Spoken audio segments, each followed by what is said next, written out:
was the loyal officers were the body, the elective body. They called them the loyal officers. They were there to protect the populations and so forth.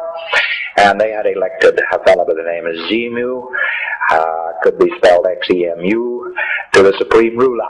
And they were about to unelect him. And he took the last moments he had in office to really goof the floof. Yes, I don't blame you for dropping something. And he took these last moments to really upset it. He, of course, had several key birds who were close to him. He was a suppressive and all suppressives. He got these administrators and so on and heads of planets in various positions and places.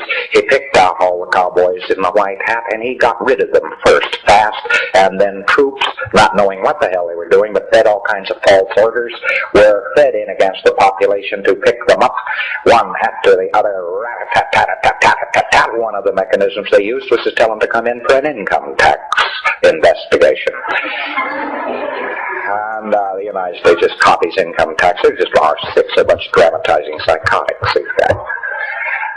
So in they went, and the troops started slaughtering them, and then the troops, of course, were ordered out to get a hold of certain bodies of renegade troops, which were ordered to get certain bodies of bad troops, and they shot each other up and implanted each other and wiped it out. They were making billiard balls out of these places.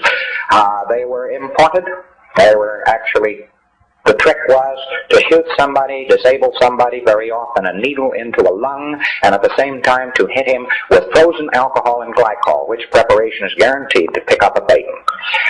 All he had to do was pick him up and put him in a refrigerator, and they had him, boy. Because he tried to exteriorize from the body, there he was, frozen.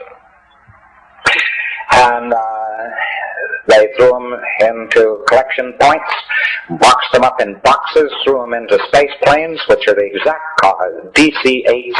The DC-8 airplane is the exact copy of the space plane of that day.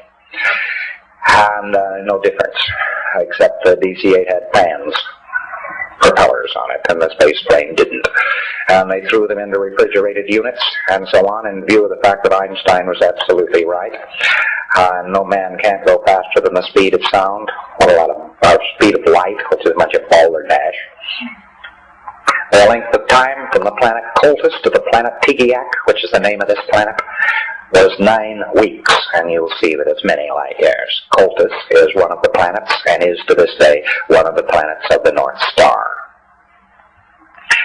Polaris. And people were buried in here by the billions and the billions and the billions, and they were buried in here with boxes, and they were put in boxes and stacked around, and the people who were on this planet already just caught it in the teeth. They weren't bothered. Nobody bothered to pick them up.